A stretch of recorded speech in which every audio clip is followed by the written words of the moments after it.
Y'all ready out here? Yeah! All right, okay. Here we go, folks.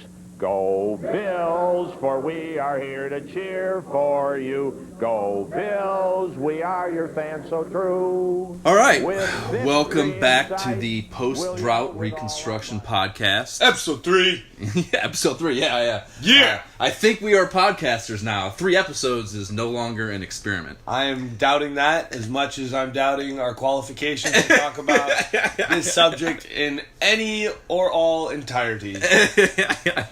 Anyhow, I am Josh Folan, and I'm with Phil Burke.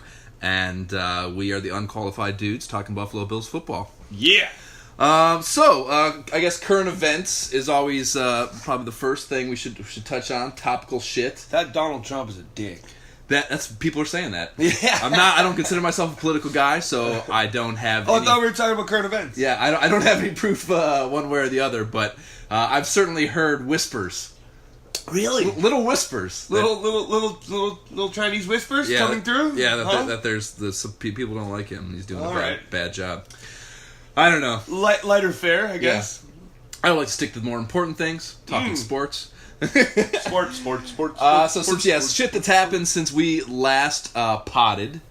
Eric Wood. Is that a word? It is. Potted. It should be. If it's not, it's got to be.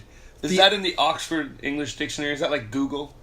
It might be at this point. Podcasting, since we started doing this, I've just the word podcasting catches my attention more often, because we're doing this shit. Sure. And so I've seen history stuff this shit's been around. People have been doing this, recording talk whatever topic things and distributing them on the internet since the fucking mid-90s. Podcast is not even close to a new concept. Wow. It being a popular thing is a little bit new, but it's been around for a while. So anything that's been around that long. Did Al Gore start it too? I don't know. I haven't. We'll Google that along with the Donald Trump shit. Potting? Yeah. There you go. All right. But yes, fucking Eric Wood, fan favorite Eric Wood. Yes. Retired because of a neck injury that he played most of the season with, not really knowing it, which could be a huge fail by the Buffalo Bills training staff, or it could just be an honest mistake that, or maybe even, something that is reasonable to have not detected. In any event, you could look at the personal side of it, and that him being a fan favorite, and that is kind of a bummer that just someone who is a cool guy and been with the team through a lot of thick and thin bullshit for the last decade or so, or a little less than, I guess, is no longer with the team. I'm not really into the human side of football that much, and it's more important to me that we now don't have a starting center that we thought we were going to have next year. You are a heartless, soulless individual. That is horrible. I wish Eric Wood and his family prosperity of course. health no, for dude. the rest of his life. Of course, dude. It's not like I wish ill on anyone. You would rather have him playing with a broken neck. No, because I think that could be a situation like Aaron Williams, where he came back, he thought he could play. We depended on him coming back. Right. He never really did, and then he eventually did get back in there and was gone again in a couple weeks, and we were fucked at strong safety. So, no. Again, selfishly for the sake of the team's success, I don't want him in there. But, it's I don't want anyone to be, I am happy that he figured it out before it fucking some cataclysmic thing happened on the field. Because again, that would also fuck us if it happened in the middle of the season. Happening now, they at least have an off season to address it. But it is a bummer. And he actually, I'm sitting here saying that the personal side doesn't matter much to me, but he is one of the more personal guys. He's kind of like a face of the franchise. He's a locker room guy. He's an important part of the team off the field too. All-round nice dude. Yeah, he's a nice dude. He always, he did every Monday he was doing segments on WGR, so you got to kind of get to know him if you listen to WGR more than you kind of get to know a lot of the players, because he talks for a half hour and it's impossible to not be yourself. And that kind of like that Tom Brady. Does he do segments on the thing? Didn't you see that, talking about current events before the Super Bowl? One of the thingies, because he's doing the Tom versus Time, and his daughter said something or whatever in this series and one of the at a Boston radio show, I'm sure everybody already knows about it. Anyhow, the host made an ill remark towards his daughter, and he's been doing this weekly show for years. And Tom's like, "All right, I'm out, done, Not doing it anymore." No, you got it. You know, you can talk about me and the team, whatever you want, but leave my family and my children out of this," which is awesome. And for him.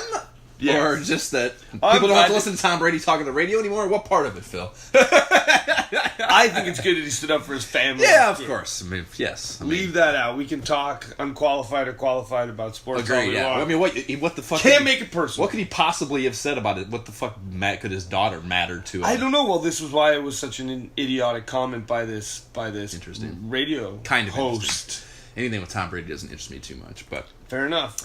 Yeah, no, of course, yeah. I mean, if you are the person, I'm not. If I were in Eric Wood's shoes, the personal side of it would be very important to me. I am not, however. I'm just a dude watching the games, and I want them to be good. And it's a bummer that we don't have a center anymore, and they're going to have to expend, whether it be something this offseason, to fill that hole. Did you see this happen? Did you see like the whole press conference thing? Oh yeah. I mean, it was news for days. Yeah, it was weird as fuck, and like I think the verdict out of it all being that his agent and the NFLPA very last minute were like, hey, if you say you're retired right now, you're gonna lose out on some cash. Don't do that. Or either that or you're gonna put the union and players in general as a union in a compromising position because you're foregoing something or other. So like he was kind of like put in this between a rock and a hard place between like having this big day that everyone had planned to have for him and like celebrate this guy that was a great teammate and a great Buffalo and has been a great Buffalo staple, and fucking he had to go up this last minute, pull the plug on his big day. Very Billsy. Very Billsy. Very Billsy. Well, all right. Well, we wish him all the best. And, thanks for thank you for your Buffalo service. Yeah. What other current events we got? What are the current events? The Aaron Williams. Speaking of fucking neck injuries, Aaron Williams also had a Players Tribune thing.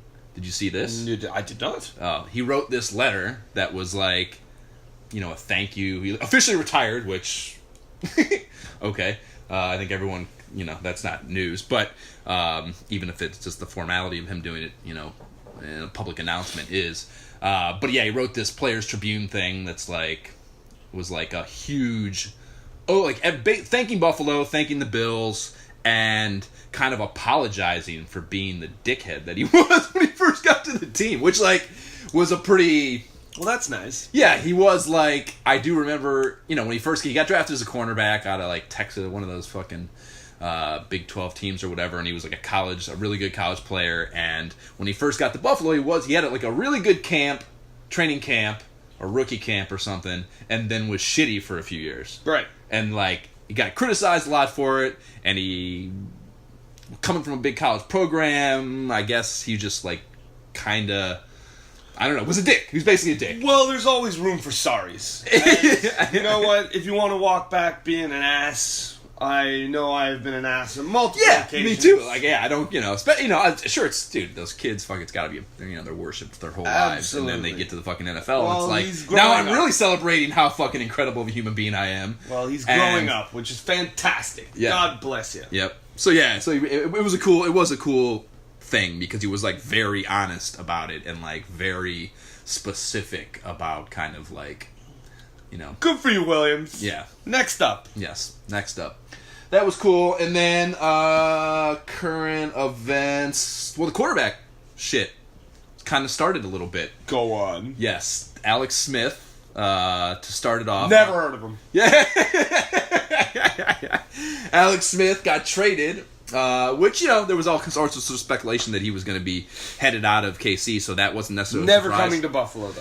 I sure as hell. That was my biggest thing about it. I was thrilled that this happened because it meant that the Bills would not be getting him, and the last thing I wanted was, in my opinion, either at best a total lateral move from Tyrod Taylor to he, or probably in my opinion, because while he is mobile, not as mobile, and those high ceiling, fucking incredible plays that Tyrod Taylor makes amidst all his mundane play. Yes. Alex Smith is just all mundane play. You know what I mean? Enough. So I was thrilled that they didn't get him. But I'm holding out for TV. Teddy Bridge. yeah, Oh. that's That's my guy. He would not upset me as far as the veteran acquisition. They still need Or Nick Foles. That's what I think. We can either hold off to talk about that being a current event thing till we get to the big game, or Is that the Super Bowl? That's the Super Bowl. Yeah, I love it. It's funny. Like I try to dice because again we have not we've already covered how much WGR I listen to. I like how like anytime they're talking in like an advertising context, like when they're doing an advertisement for something, they have to call it the big game, but they'll say Super Bowl outside of advertising. It's just funny, like the tightrope they have to walk. Interesting, yes. When dealing with that, whatever the fuck the intellectual rights are to commercialization of sports. Yeah, that's interesting. It's not. It's ridiculous. Even though I have been in a few Super Bowl commercials, and I think my lucky stars, I was in them. Yeah, I'm sure they paid very well. They didn't. Yeah. No, because a lot of them... Non-union Super Bowl commercials? No, because a lot of them are, like, one-offs. Yeah, but they play like a billion times. No. Both the ones that I was in were only Super Bowl on the day of. That does suck, man. I mean, it was still great. I'm really sorry to hear that, Phil. You know who else is really sorry to hear that? Phil. My wallet. No, my wallet. My wallet is sitting there going... Why can't we have a few more? And I'm like, shut up, I can hear you already. I'm like, why can't we stuff you full of bills so I don't hear you chirping? But regardless, that's a personal Buffalo problem. Bills. Yeah, it's a personal thing. Let's stay on. Let's stick with the topic of the podcast. You're a heartless bastard. Yeah. So Alex Smith got traded from the Chiefs to the fucking Redskins, and they slapped $70 million over 4 years on him, which to me is a lot of money to give Alex Smith at this stage of his career. Just ask my wallet. Yeah. I assume the commercials did not pay $70 million over 4 years. You would assume correctly. Yes. I think it excites me that he's not on the market anymore, and the Bills can't go that route. I was a little surprised at how early it was. Like I don't know, the fact that like the Redskins were just like the second they had the option. You know, I mean, I guess I'm sure they've been talking to Kirk Cousins for a while, and they have a very good feel over their ability or willingness or his willingness, whatever the fucking leading leverage thing is in it, that he wasn't going to be resigning there. So it's not like it's fucking surprised in that regard, but it is very early for a trade to be happening. Usually that shit happens a little later on in the offseason. So that was interesting, and it got it started. And then since then, Jimmy Garoppolo signed for the most money ever by an NFL football player. Jimmy Garps. Yeah. Jimmy is eating his world right now. Yeah. Jimmy is absolutely eating his world. He's making a lot of money. He's making a ton of money. Well, this is the whole thing. I mean, going back to your favorite subject, New England Patriots, he was the heir apparent. And, there was all that controversy during the year about how he was pretty sure that they were going, and they gave him away for a bag of pucks. Oh, sorry.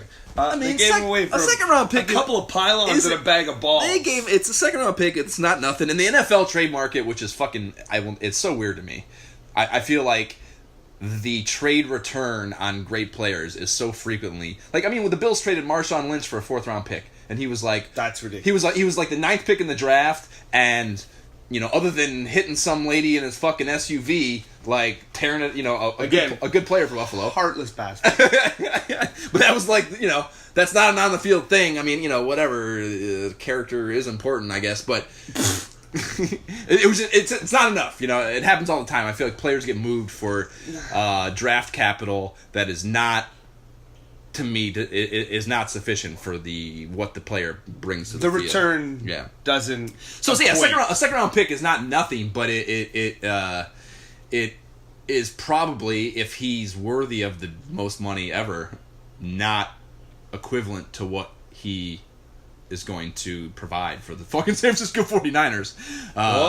Let's see if these miners can turn out some gold. Yeah, well, Jimmy G. He did go 5-0.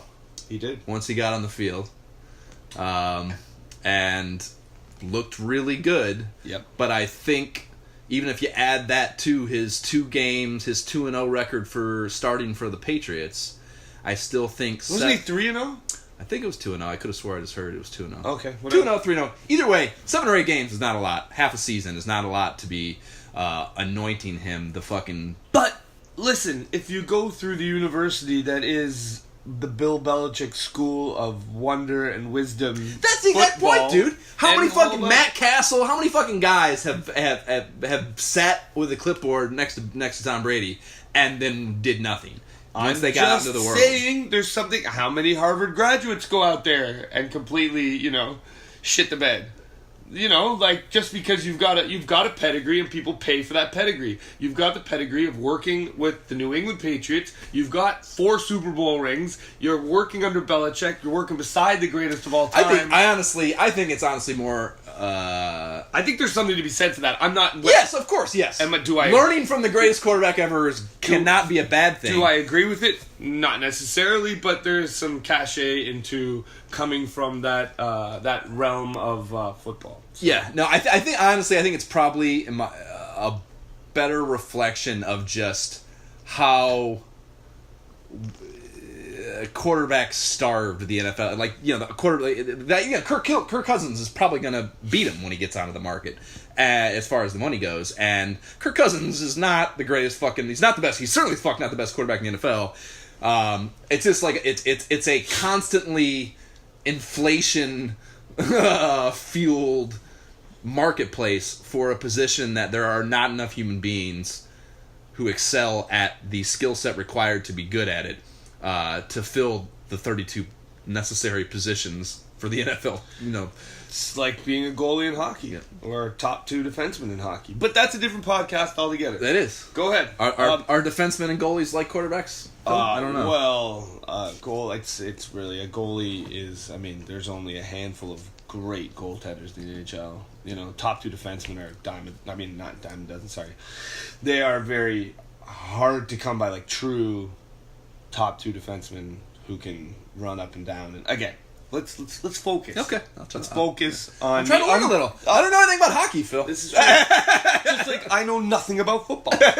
This is working. Okay, I like it. That's great. Very unqualified. So anyway, I guess the summation of that is one. Not that anyone thought that there was any chance that he was actually going to make it to being available, but it's another quarterback that's definitely out of the options for the Bills. And also kind of sets the market for what one of them, who still could be Kirk Cousins, will warrant when free agency starts. So, ooh, that's true. Yeah. Yes, like I said, I can't fathom that he's not going to get at least the same money, if not more, than Jimmy G did. So right. That will be interesting to see just how record breaking the numbers are, even though it's all fucking, to me, monopoly money and who cares, but. It is the going rate for if you want to acquire a quarterback in the open market of any kind, you are going to pay more. I mean, Mike Glennon got $18 million last year, and he is as fucking run of the mill as you get quarterback wise. Sure. So teams overpay. It's just how it works, and it's funny to me how everyone fucking loses their minds for every quarterback contract, and it's just like, it happens every what's surprising about that? Well, all right. Anyhow, so those were kind of the big things current event wise, with the exception of the big game. Oh yes, is that the Super Bowl? This is the Super Bowl, yeah. Yes. Did you watch? Good game. I sure did. Did you watch it? I sure did. I was working. I thought it was a great game. I honestly thought that Tom Brady was going to come back and win. If he did not get stripped at the end there, the Eagles were... I would have too. Toast. That's why I didn't watch it, right. Or didn't want to watch it. And you got sucked in anyways. I avoided it pretty well. I had other shit. I was out doing other shit for most of the first half. I got home with the expectation of not turning it on, and I walked through the door, and my roommate, who I know to be not of any football fucking, and he does not give a shit about the NFL at all, had the game on. So I walked in, and now it's being force-fed to me. I walked in right as Jeffrey scored that big touchdown bomb. Literally, like, that was like, as I walked through the door, that was happening. So I saw that, and then I was like, still like, fuck the NFL, and I went in my room, and I avoided the rest of the game pretty much. Heard some things trickle through my doorway, even trying not to pay attention. Yeah.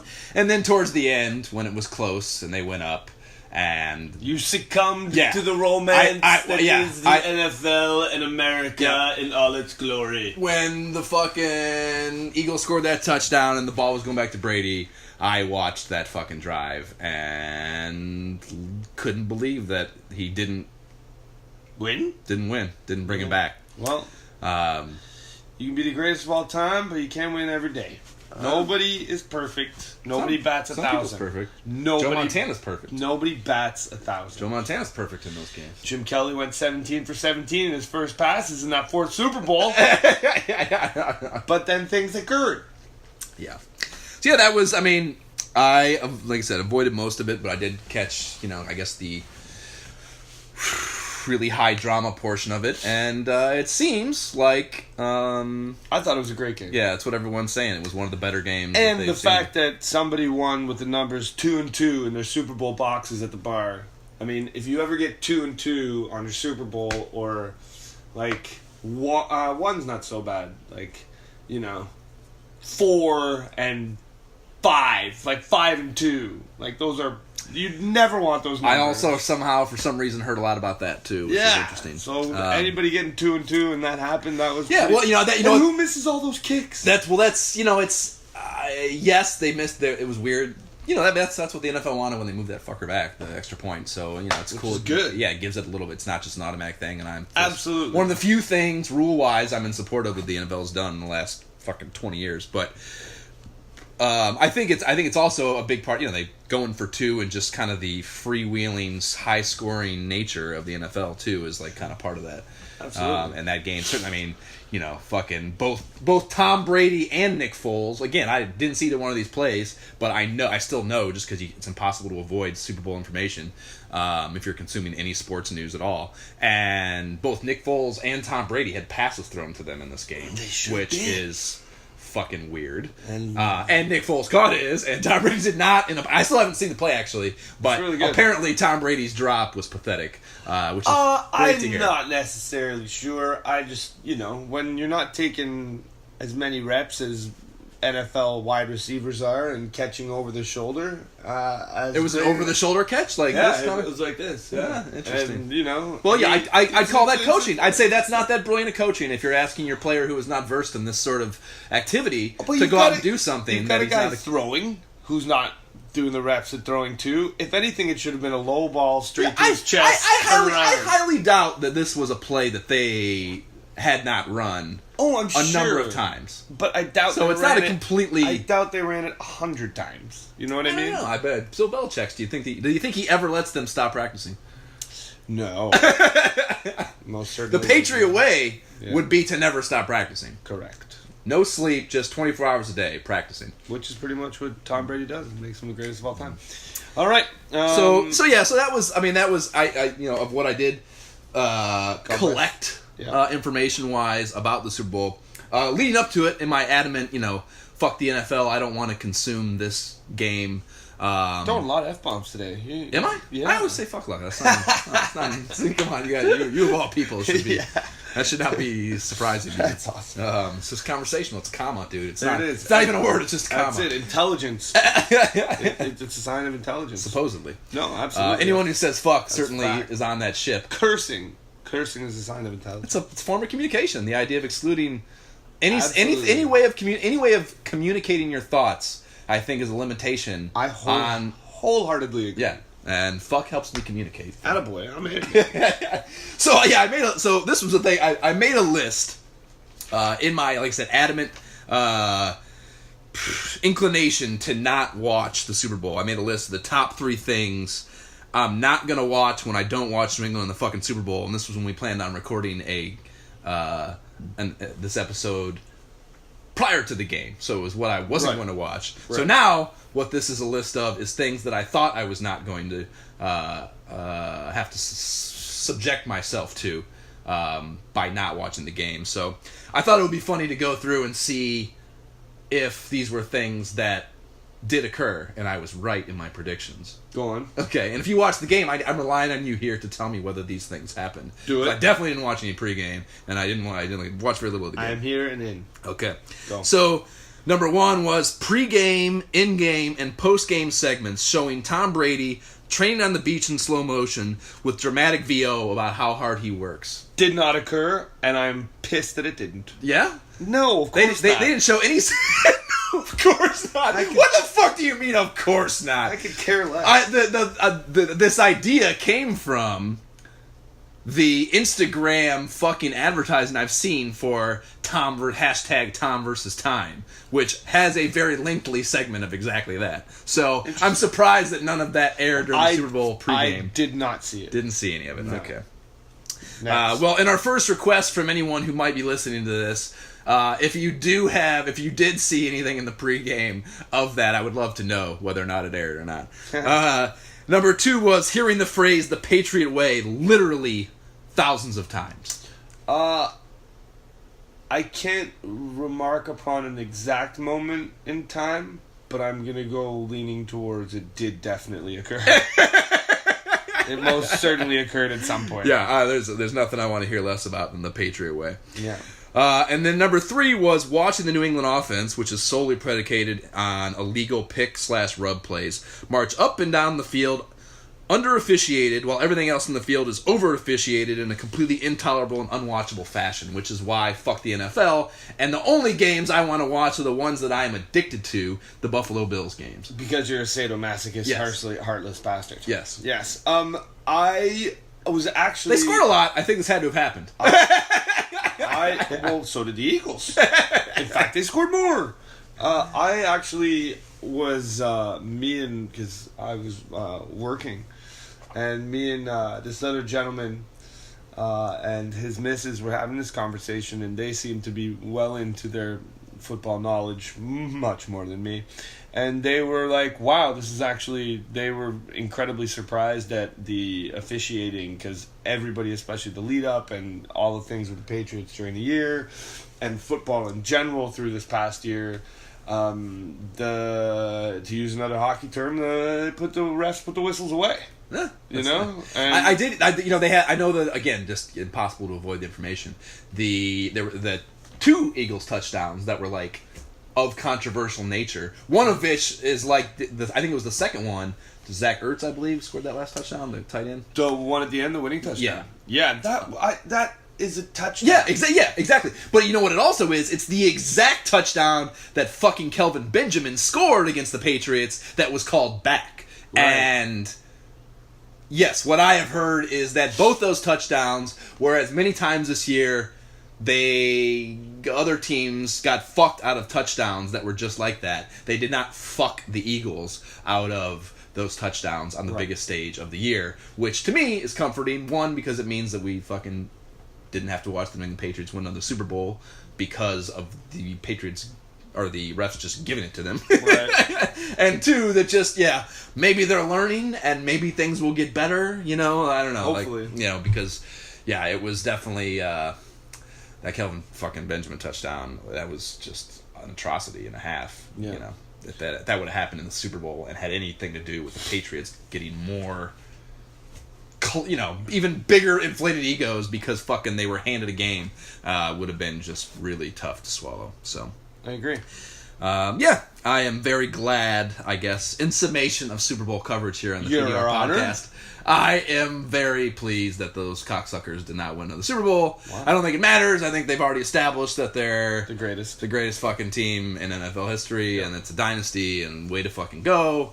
Tom Brady's the best. He threw for 500. It was the most fucking, like, the most yards or the most combined points. It was like, across the board, like the most prolific offensive. Most ever in a Super Bowl, most yards in the Super Bowl. He threw for 505 passing yards. No interceptions. No interception. There was an argument to have him be the losing...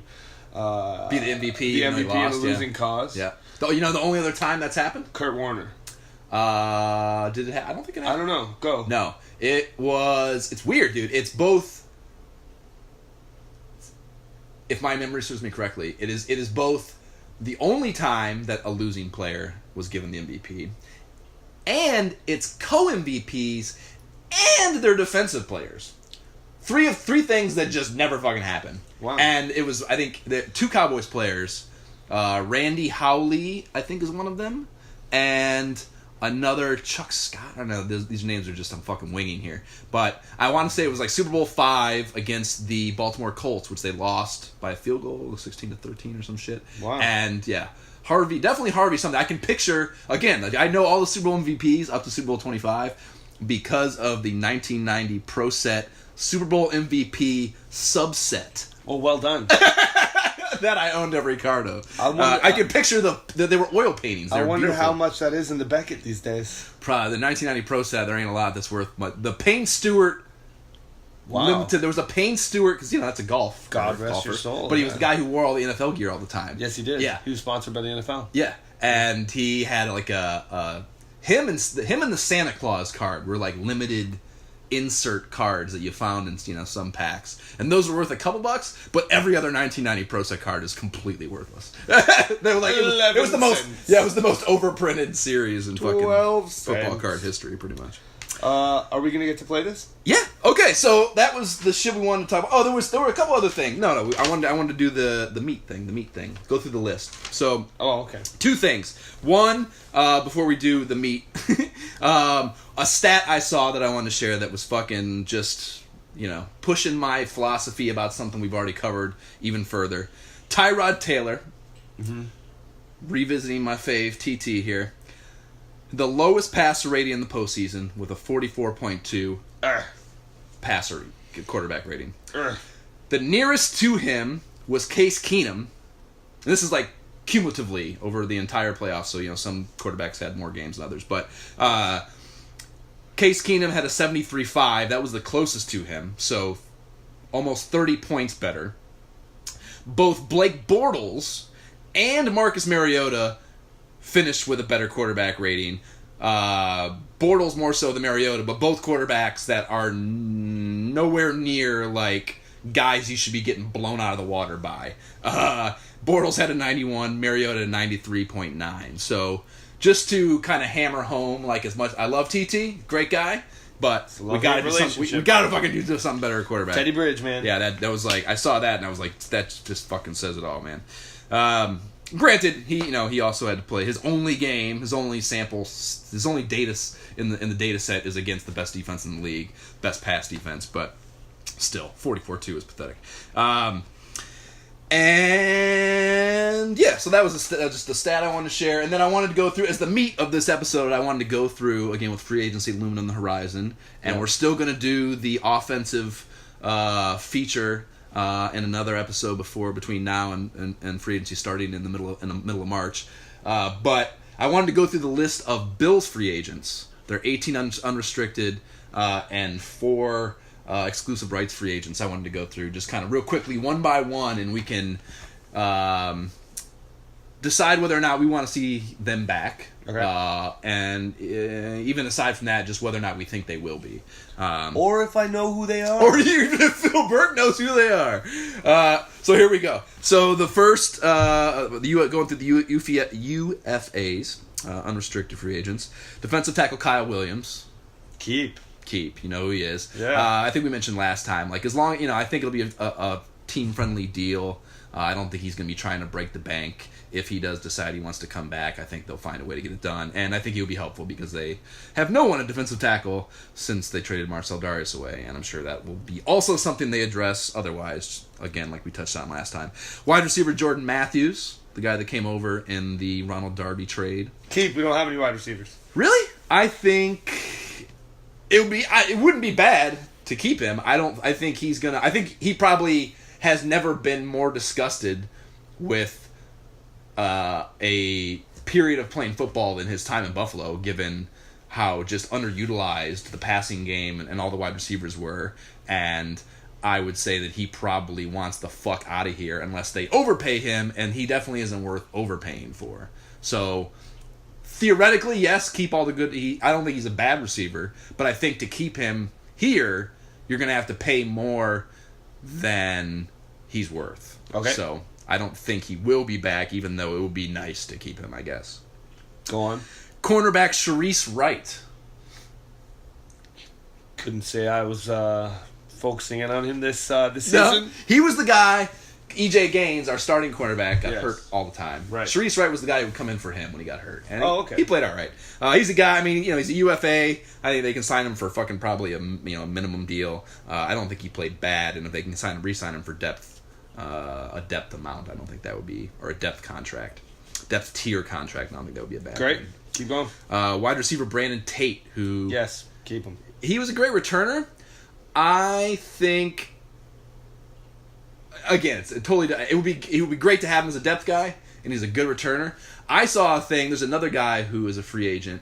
One of my fucking, internet pillaging.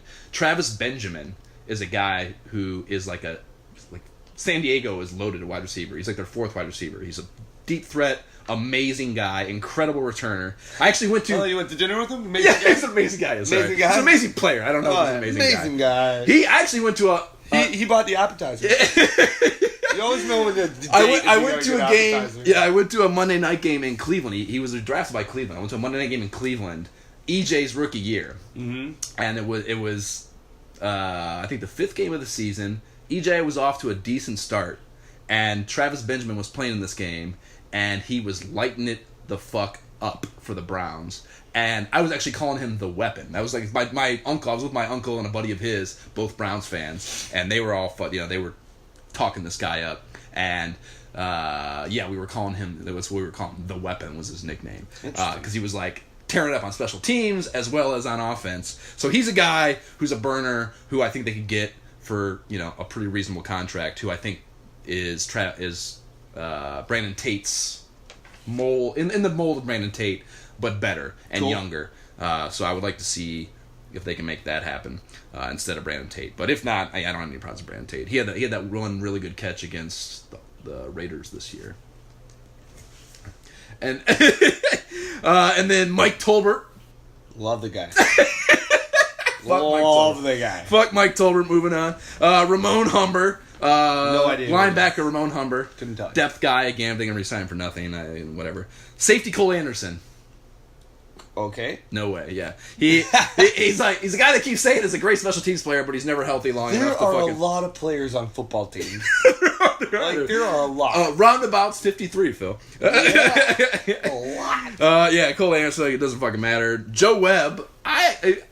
He's Why not? He I mean, he did some interesting things with that Wildcat shit. He also plays wide receiver. He also was a special teams guy. That's what I'm saying. I'm like, that's one guy I actually do know, and I'm like, why not? Yeah, I mean, it's weird because especially if they draft, they're not going to get rid of Nathan Peterman. No, they need a veteran backup quarterback, even if he's not starting, and they do draft a guy. But they hopefully are going to draft a guy, so they're going to have 3 quarterbacks. And again, I don't know how Joe Webb stays on the roster, even all his utility Swiss Army knife capability. I don't know. Ooh, yeah, you awesome. like that? Yeah. I don't know how they keep him. So, as much as I'd like him, and I think they can get him for a reasonable price, unless he's signed as a wide receiver / just special teams maverick, I don't know how he stays on the roster. So, yeah, I like him. I'd love to see him back, but I don't know how they'll find a fucking spot for him.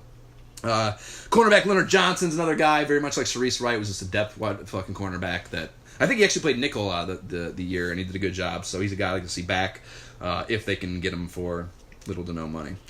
Cedric Thornton, defensive tackle. He's a fucking depth guy, kind of meaningless. 2 running backs. Running back Tywan Jones, who was a guy who got hurt. Played a game, looked kind of good. A rookie, got hurt, out of the fucking lineup. Never saw him again. And then they signed Travis Cadet, the other guy who's a free agent running back, who looked really good in my opinion, and also got hurt before he could really shine. And out of those 2, I'd love to see Travis Cadet back if he's healthy. I think he broke his ankle or something. So basically, you're saying if we get a lot of these injured guys back, yeah, we should be okay. Okay. So yeah, I'd like to see Travis Cadet back if they can get him on a player price deal. Shamarko Thomas was another safety. Meh. Wide receiver Deontay Thompson. the guy they picked up off waivers from the fucking Bears midseason. Oh, that's right. Dude, he made a lot of plays. Like, I think he's a guy who, if they can sign, again, for veteran minimum-ish numbers, would be great to have back. Did a good job coming in the middle of the season. Right. Preston Brown, who led the league in tackles. We touched on this great. last time. He played great. I think that statistic benchmark he set for himself was going to make him too much money-wise for them to keep. I think they're going to want to probably not spend that much money on Preston Brown. Okay. Jeremy Butler, another receiver, kind of who gives a fuck. Cornerback E.J. Gaines is a big one. I think he played fucking really well when healthy. Yes. Like we just touched on, but he wasn't healthy a lot of the time. He was not healthy a lot of the time.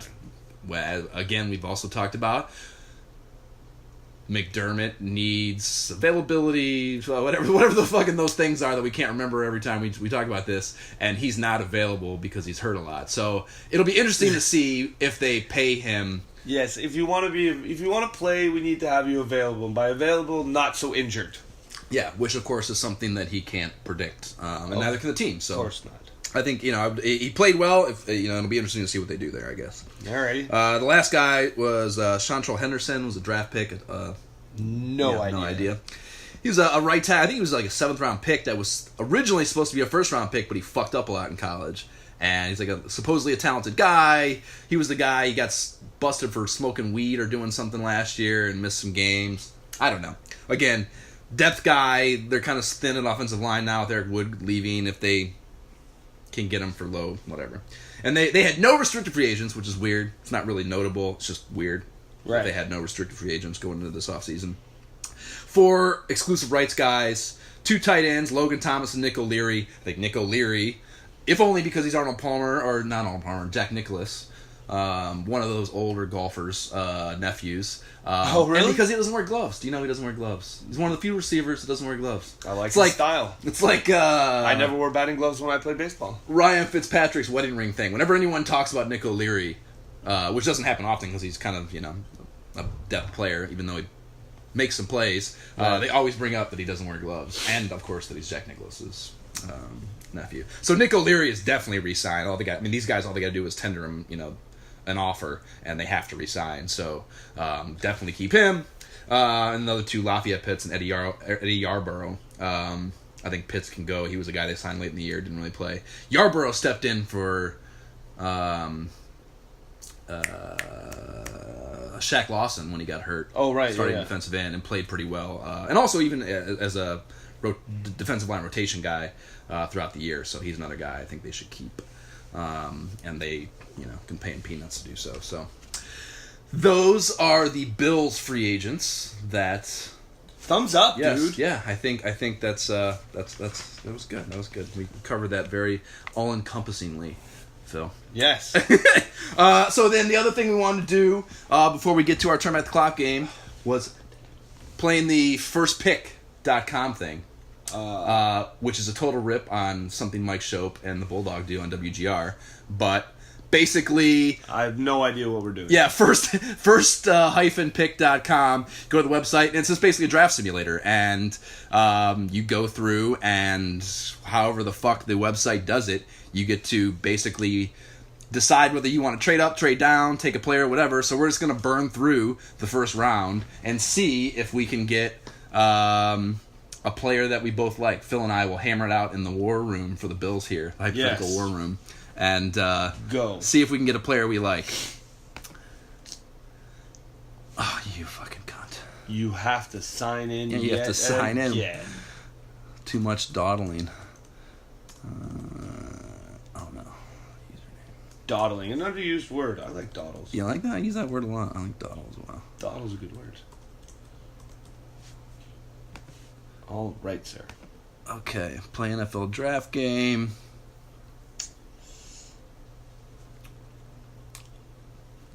So just before we start, are you of the mindset to trade up? Are you a trade up? Do you want to lose all this capital we have to get a quarterback? Not if we get Teddy Bridgewater. You're that confident in Teddy Bridgewater. I like the guy. You don't. If we sign Teddy Bridgewater, you don't want to draft a quarterback. No. You're out of your fucking mind. What's wrong? You're gonna have him for another 5-6 years. What are you going to get? I don't think. Well, one, I don't think they're not going to sign him. There's no way he signs a 5-year deal. He's still semi-damaged goods injury-wise. You don't know if he's going to, and he's not going to want to sign a 5-year deal because he's going to want to play well, and then get some money, because whatever he signs for now is not going to be big starting quarterback money. Okay. So he's not going to be into a 5-year deal. So you're going to have to sign him for like a 1 or 2 year prove it deal, and find out if he's got it. If he's got it. So you want to draft a guy while he's proving? Basically. Yeah. All right, I can get behind that. Okay. All right, so then you definitely don't want to trade up. Then you want to, at best, you want to hold out and see what we get when we draft later on. Yes, let's do and I am also I don't want to move up mindset. So first pick, Browns on the clock. Definitely not going to trade up for that first pick, nor do I think they would get rid of it. So continue. The Browns select Josh Rosen, quarterback from UCLA.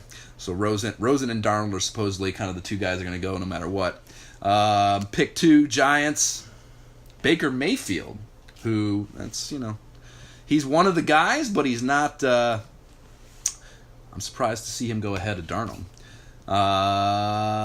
Then the Colts don't trade out, even though everyone's saying they might, and they take what they need badly, some fucking defensive help. Bradley Chubb. Who are these people? College players, dude. We're not gonna know who any of these players are. College players. Bradley Chubb, defensive end from North Carolina State. So good. That's another quarterback not off the fucking board. Then the Browns keep their 4th pick, take Saquon Barkley, who I hear that's a popular top 5 pick. What a name, Saquon. Yeah, it is. That's a good running back name, I agree. Saquon. So then on to pick 5, the Broncos. They're taking... Okay, we got a trade here. It's cool. This is fun, right? So the Buccaneers trade into Denver's pick. Denver receives the following picks. Round 1, pick 7.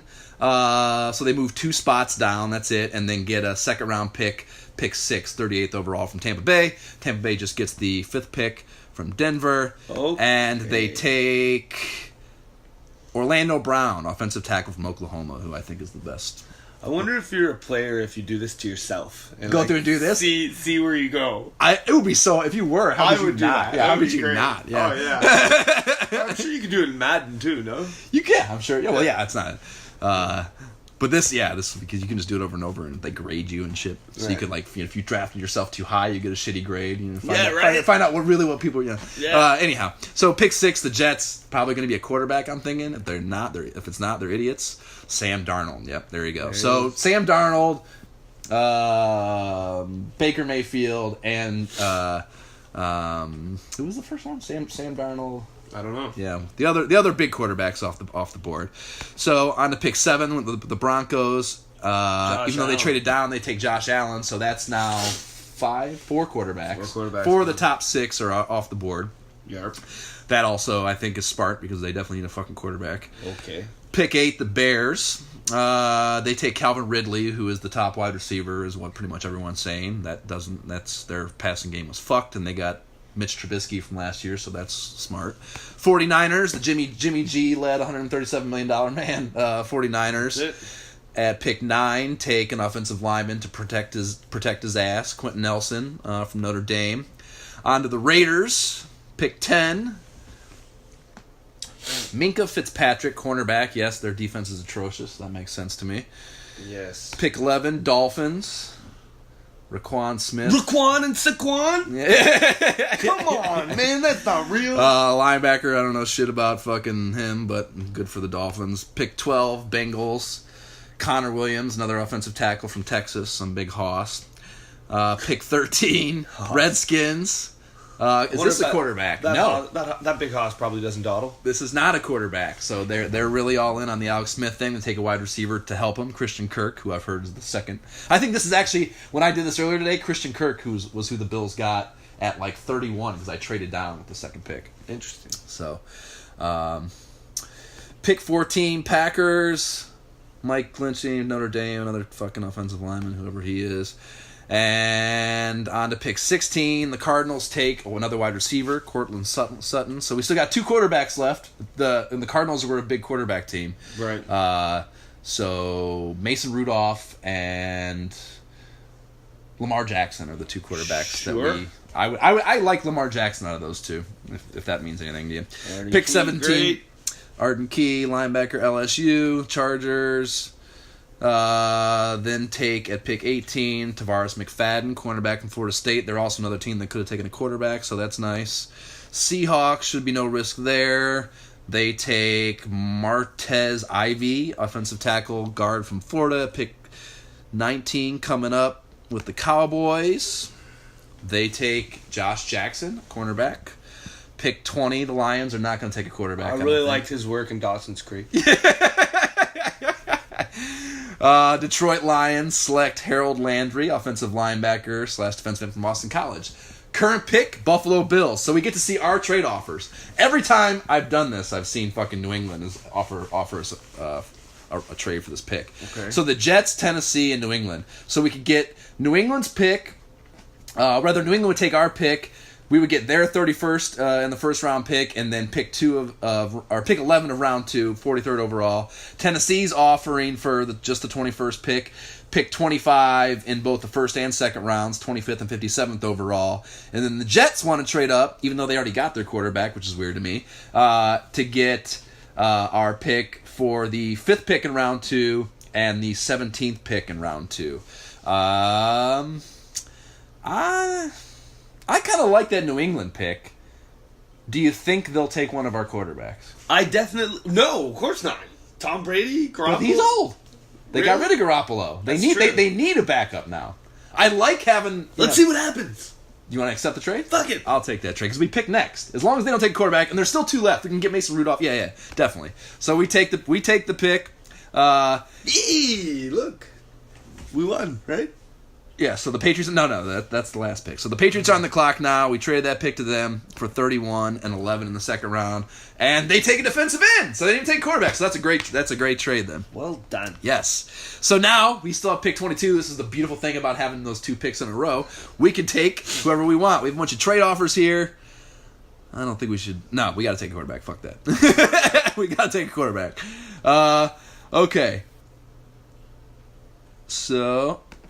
quarterback, and so Lamar Jackson or Mason Rudolph. Lamar Jackson is getting second round projections, even though he's kind of like a little bit Tyrod Taylor-y with, actually, I just did the worst thing ever. He's a black quarterback that I just fucking said is mobile because he's a black quarterback, and he's not actually. He's more of a pocket passer, and he looks good. And then the other guy is Mason Rudolph from Oklahoma State, who's a first-round projection guy that people say good things about, has a few knocks, but is definitely a first-round. Let's go Mason Rudolph. Mason Rudolph? Why not? So the Bills get their quarterback, Mason Rudolph. Nice. So then we'll just... whatever the fuck happens between now and pick 31 with that New England pick, we'll just let that auto-simulate here. What do you want to get? We got one offer from Dallas for... some shit I don't think we should do. No. What would you want to get? Running back. A running back? No. An offensive tackle. An offensive tackle is not a bad idea. We need a right tackle. You want to see...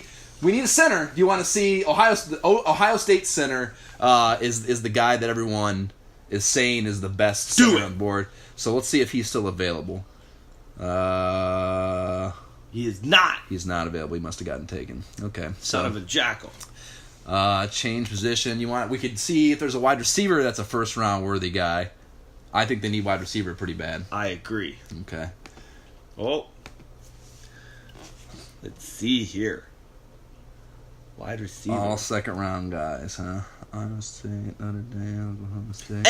The guy's name is Equanimous. You want to take the longest name guy from Notre Dame? Yes, I do. Let's do it. Okay. Just because he's... I've never heard of any of them, so it's just good. There's two DJs, DJ Clark and DJ Moore. Equanimous. So we take that, and then...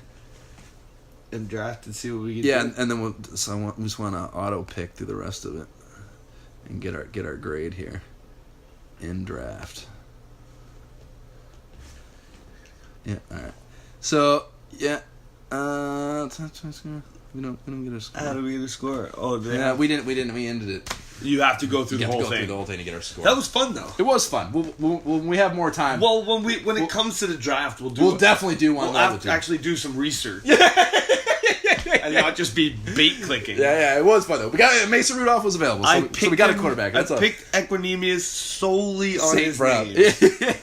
All right, cool. That's great. So then the last thing we want to do is, of course, turn back the clock game, which was Super Bowl 28 is what we watched. It's going to be very short because it was very tough to watch. Yeah, in the spirit of the Super Bowl being this time of year, we watched Super Bowl 28. My whole thing was that those uniforms look so great. And they do look Bills great. helmets are so shiny. Yeah. And it was just so tough that's probably the highlight. The start of the game before those uniforms got it all fucked up was probably the high point of their day. Yes. No, I mean they like I said, Jim Kelly started 17-17. He did. They went to halftime 13-6. Yep. And then they came out and got all Billsy, man. You know. And then, well, there's really not a lot you can say. Like Thurman Thomas fumbled twice, who's obviously, to my opinion, the best player on the team. And if your best player is turning the ball over twice, how the fuck are you gonna beat the Dallas Cowboys? You know. So it was a huge fucking bummer, and that was how we thought about it. Masochistically celebrated our Bills fandom with this being the Super Bowl. So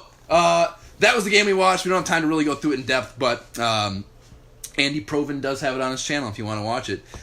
So the trivia, two trivia questions. Love it. Name all Bills that scored touchdowns in Super Bowls. There are 4 of them. That's it. 4 fucking guys that have scored touchdowns in Super Bowls. Thurman Thomas, Andre Reed. Nope. What? Thurman Thomas is one. Andre Reed is not. Jim Kelly. No. Jim Kelly never scored a touchdown. Don Beebe. Don Beebe scored 1. Nice. So that's two of the 4. Did they ever return one on defense? No defensive players. One of them's it's every time they show him. Actually, no, check that. That's a lie. Never mind. I'm out. Yeah, that's it. Backup running back Don Smith scored in Super Bowl 25, and then the other one is Pete Metzelar's. Oh, well done. Yeah, so only 4 fucking games they played in. Wow. And only 4 guys. Players. Obviously, Thurman Thomas scored a few, but yeah, only 4 touchdowns in 4 Super Bowls. Yikes. Or 4 guys, rather, that scored 4 touchdowns, and that's fucking not good. Yeah. Okay, so Yikes. Jim Kelly's quarterback rating in Super Bowl 28 was 67.1.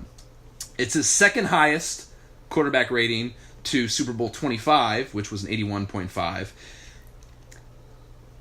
And of those, so like the 67-1 Super Bowl 28 was the 74th, and this does not include this year's Super Bowl because I did this before the game, but 67.1 is the 74th best quarterback rating in Super Bowl history. 74th.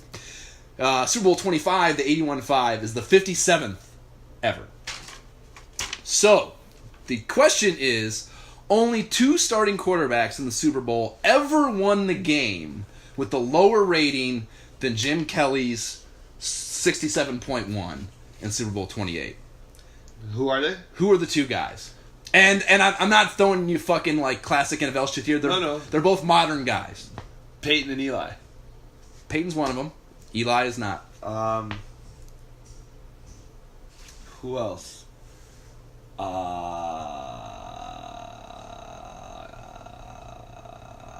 Kurt Warner.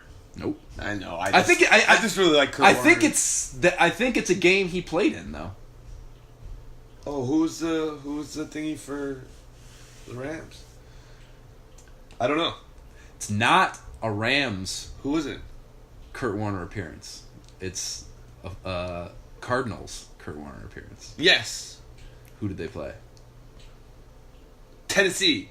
Nope. No. That was the Rams game. Roethlisberger.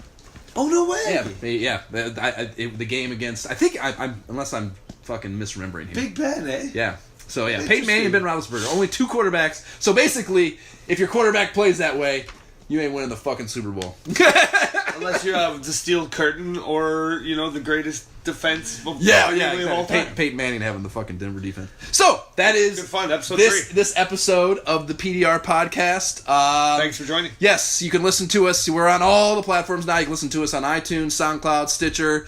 Follow us on the Facebook page, Post-Drought Reconstruction, and you can follow us individually at Philly Burks or Phil Burke Ninja, Twitter. And I am Josh Folan on Twitter, and my shift key is broke on Instagram. Go fucking Bills. Yeah, Billsy, baby. Yeah. Come on, let's win for Buffalo.